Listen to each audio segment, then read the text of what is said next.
Pernahkah kalian berpikir kemana perginya air hujan setelah jatuh ke bumi? Atau dari mana sebenarnya oksigen yang kita hirup setiap hari berasal? Ternyata semua itu merupakan bagian dari sebuah proses alam yang terus berlangsung tanpa henti, yaitu daur biogeokimia. Melalui proses ini, unsur-unsur penting seperti air dan karbon terus berputar di alam untuk menjaga keseimbangan kehidupan di bumi. Nah, pada video kali ini saya akan menjelaskan bagaimana proses tersebut terjadi melalui siklus air dan siklus karbon. Nah, di video kali ini kita akan membahas daur biogeokimia. Biogeokimia sendiri terdiri dari 3 kunci: bio, makhluk hidup; geo, bumi atau tanah; dan kimia adalah zat kimia. Jadi, daur biogeokimia adalah proses perpindahan unsur-unsur kimia melalui makhluk hidup dan lingkungan abiotik seperti tanah dan air. Tujuannya agar unsur-unsur penting bagi kehidupan tidak pernah habis. Salah satu daur yang paling penting adalah siklus air. Jadi di dunia ini itu nggak pernah bertambah atau berkurang, tapi dia berputar-putar. Selanjutnya, tahap-tahap siklus air. Yang pertama ada evaporasi. Semua dimulai saat matahari memanaskan air di laut, sungai, dan danau.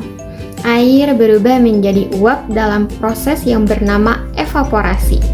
Menariknya, tumbuhan juga menyumbang air melalui pori-pori daunnya yang kita sebut sebagai transpirasi. Yang kedua, kondensasi. Uap air yang ringan ini naik tinggi ke atmosfer. Di atas sana suhunya dingin. Uap air pun mendingin dan berubah kembali menjadi titik-titik air yang kecil yang berkumpul membentuk awan. Nah, proses perubahan uap menjadi air ini disebut kondensasi. Yang ketiga, presipitasi. Lama-kelamaan awan-awan menjadi berat dan tidak sanggup lagi menampung air. Akhirnya, air jatuh kembali ke bumi dalam bentuk hujan, salju, atau es. Inilah yang kita kenal sebagai presipitasi. Yang keempat, infiltrasi. Setelah sampai di tanah, sebagian air mengalir ke permukaan menuju sungai atau laut, dan sebagian lagi meresap ke dalam pori-pori tanah. Nah, proses meresapnya air ke dalam tanah ini disebut infiltrasi. Air inilah yang kemudian menjadi cadangan air tanah yang kita gunakan sehari-hari. Nah, selain siklus air, ada juga karbon dan oksigen bertukar tempat di alam semesta melalui 2 proses. Yang pertama yaitu fotosintesis dan yang kedua respirasi. Yang pertama, fotosintesis penyerap karbon. Semua bermula dari tumbuhan hijau. Dengan bantuan sinar matahari, tumbuhan menyerap karbon dioksida dari udara dan air dari tanah. Melalui proses fotosintesis, tumbuhan mengubah menjadi glukosa atau sumber energi dan melepaskan oksigen ke atmosfer sebagai hadiah untuk kita. Yang kedua, respirasi, yaitu pelepasan karbon. Sebaliknya, manusia dan hewan menghirup oksigen tersebut untuk membakar energi di dalam tubuh. Sisa dari proses pembakaran ini adalah karbon dioksida yang kita hembuskan kembali ke udara.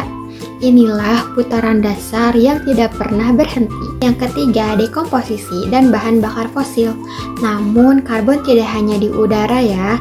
Ketika hewan atau tumbuhan mati, tubuh mereka akan terurai oleh dekomposer.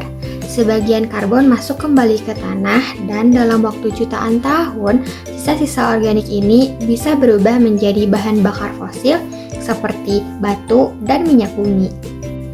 Keempat, pembakaran. Nah, saat manusia membakar bahan bakar fosil tersebut untuk kendaraan atau pabrik, karbon yang tersimpan jutaan tahun di dalam tanah dilepaskan kembali ke atmosfer secara besar-besaran dalam bentuk karbon dioksida atau CO2.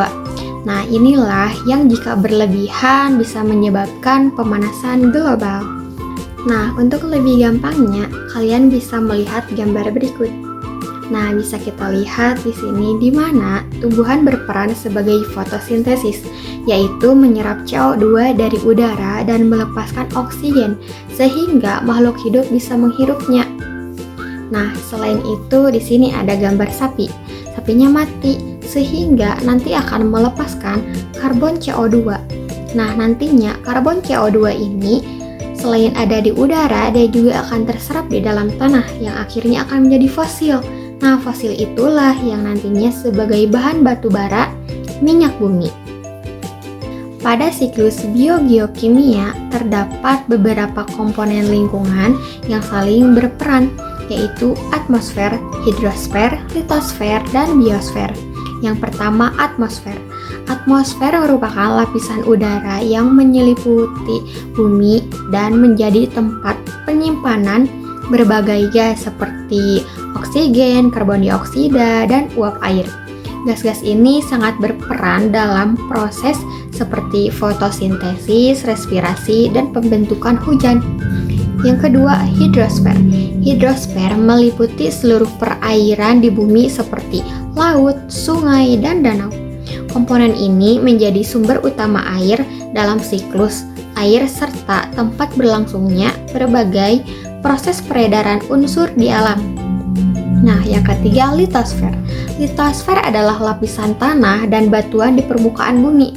Di dalam litosfer tersimpan berbagai mineral serta karbon dalam bentuk bahan bakar fosil seperti batu bara dan minyak bumi. Nah, yang keempat, biosfer. Mencakup seluruh makhluk hidup seperti tumbuhan, hewan, dan mikroorganisme. Makhluk hidup ini berperan penting dalam proses fotosintesis, respirasi, dan dekomposisi yang membantu menjaga keseimbangan siklus di alam.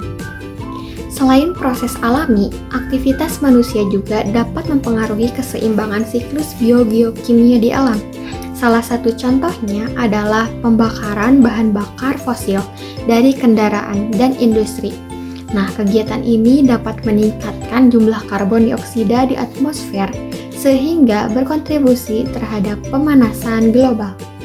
Kemudian, penebangan hutan atau deforestasi juga dapat mengganggu siklus karbon karena jumlah tumbuhan yang menyerap karbon dioksida menjadi berkurang. Selain itu, pembuangan limbah ke sungai dapat mencemari air dan mengganggu keseimbangan ekosistem. Nah, penggunaan pupuk kimia juga secara berlebihan dapat menyebabkan pencemaran tanah dan air karena zat kimia dapat terbawa oleh air hujan ke sungai atau danau. Nah, yang terakhir, urbanisasi atau pembangunan kota dapat mengaruhi daerah resapan air sehingga mengganggu siklus air dan berpotensi menyebabkan banjir. Nah, perubahan pada siklus biogeokimia dapat menimbulkan berbagai dampak terhadap lingkungan. Salah satunya adalah pemanasan global yang terjadi akibat meningkatnya jumlah karbon dioksida atau CO2 di atmosfer. Nah, hal ini dapat memicu perubahan iklim di berbagai wilayah di bumi. Selain itu, terganggunya siklus air juga dapat menyebabkan bencana seperti banjir dan kekeringan di beberapa daerah.